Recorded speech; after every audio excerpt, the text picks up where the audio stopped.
ਜਿਹੜੀ ਗੱਲ ਕਰਦਾ ਪਿਆ ਸਾਂ ਉਹ ਇਹ ਹੈਗੀ लाहौर जड़ा है ना, लाहौर शहर, ख़ास करके लाहौर शहर दुनिया की आलादगी का उलादगी का नहीं होती धुआं शुआं आलूदगी शहर में सर फरिस्त air quality air box 371 record शहर में शाम के वक्त एयर क्वालिटी एयर बॉक्स के 350 तजाज़ुब कर गई। मौसम सरमा में स्मूथ फ़ज़ाई आलूदगी में इजाफ़ा होगा। भारत में दिवाली के दौरान आतिशबाज़ी के बाद आलूदगी अंतहाई ख़तरनाक हद को छूने लगी। असरात पाकिस्तान भी असरात जड़े होए उत्थे जी दिवाली पर जी आतिशबाज़ी की थी उसके असरात जड़े है पाकिस्तान तक आए जी वड्डी गल हैगी जी गल मेरी समझ आती। सैयद रिजवी रिहाई TLP पाबंदियाँ ख़त्म कप्तान का अमन दुश्मनों को सरप्राइज़। सिंध में बिलावल के MPA ने क़यामत ढा दी और दो जड़े MPA है उन्हें PTI वाले नाल कोई गलबात की थी। आसफ जरदारी नाइली केस इस्लामाबाद हाई कोर्ट का हुक्म। ये मामलात और अगे जड़े वधने पे ना जड़े मैं आखना पिया और वध रहे माशा अल्लाह ये बड़ी वड्डी गल है। काबुल हमला भारत ने करवाया जड़ा काबुल उत्ते कोई हमला होया ये जड़ा भारत सुन करवाया। तालिबान और चीन भारत से बदला लेंगे। खालिस्तान रिफंडम कामयाब हो गया। चीन उपरचल प्रदेश में घुस गया अंदर वड़ गया था सारे उत्ते हर एक ते अंदर वड़ के बड़े बेहतरीन तरीके नाल वो बैठे दिन उन्हें जोड़े मामलात है अंदर बह के वो चलाया लगे दिन उसी कोई ऐसा सिलसिला नहीं आता। मज़ाकरात में कौन कौन शामिल होगा हतमी फ़ैसला। पाकिस्तान के लिए अच्छी खबर ये जड़ा मतलब सैयद रिजवी ला होया इसवी स्पीकर साहब भी हैं असद कैसर साहब और उस तो बाद जनाब के ना अली मोहम्मद साहब और साढ़े जनाब आने वाले जनाब वज़ीर आज़म हैं ये जनाब के ना अपना शाह महमूद कुरैशी साहब।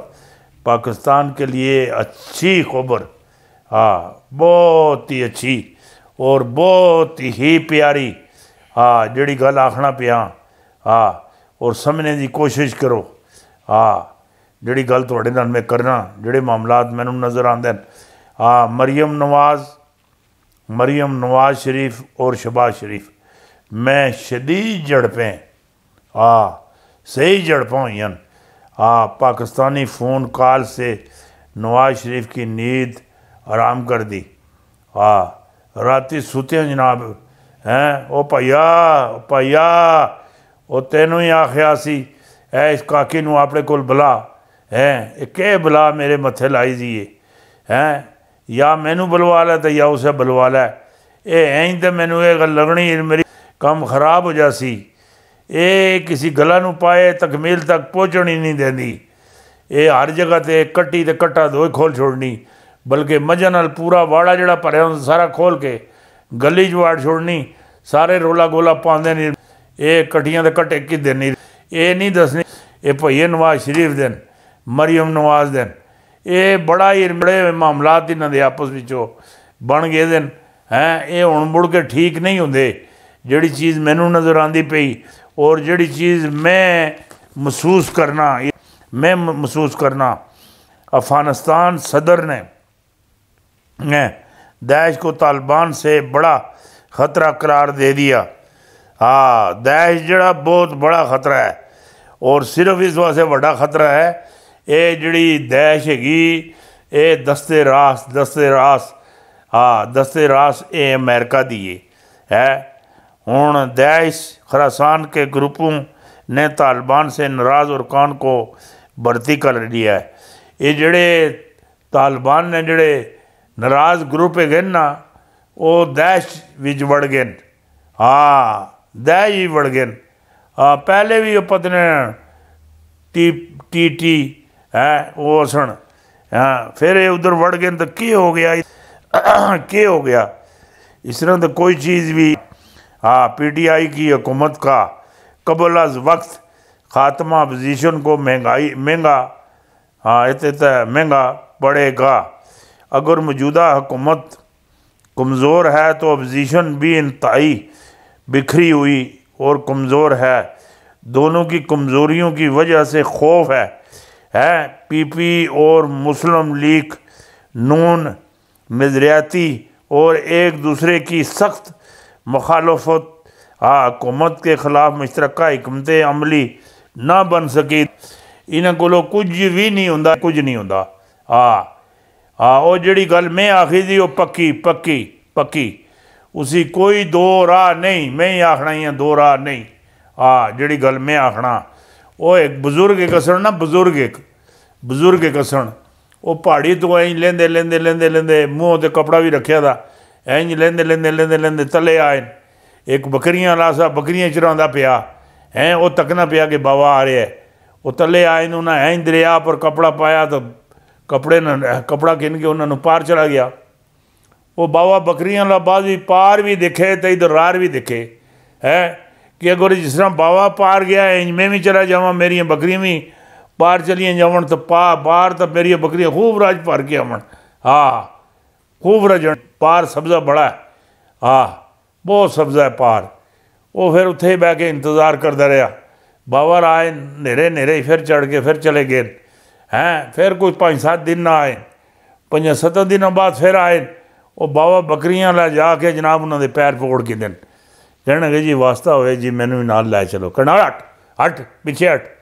उन्हें आख्या जी जिस तुहाडों मेरी है जिहड़ा तुहाडे नाल प्यार करदा है ये पार चाड़ना है उसी की कसम होवे मैनू नाल लै जाओ है। वो जुनैद बगदादी रहमतुल्लाह अलैह सुन है वो जनाब उन्हें दसिया उस बकरियां ले कहना फिर इंज कर ये जिहड़ा मेरा कपड़ा इस पर लत्तां रख है तो या जुनैद या जुनैद या जुनैद या जुनैद पढ़दा जा है। वो बाबा पीछे खलो गया। वो अगे जुनैद बगदादी रहमतुल्लाह अलैह वो अगे कर देन अल्लाह अल्लाह अल्लाह अल्लाह अल्लाह अल्लाह अल्लाह अल्लाह।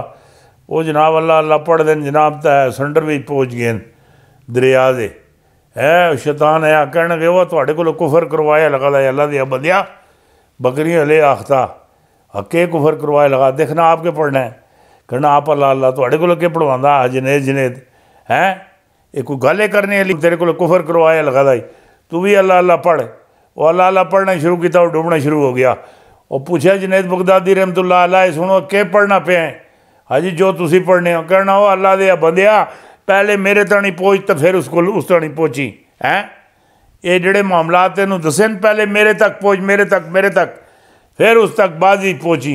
ये मामलात ऐ नहीं चलने ने इस विच हाँ इसी रहनुमा की जरूरत होंगी रहनुमा की जरूरत होंगी। हाँ मामलात नहीं बनते।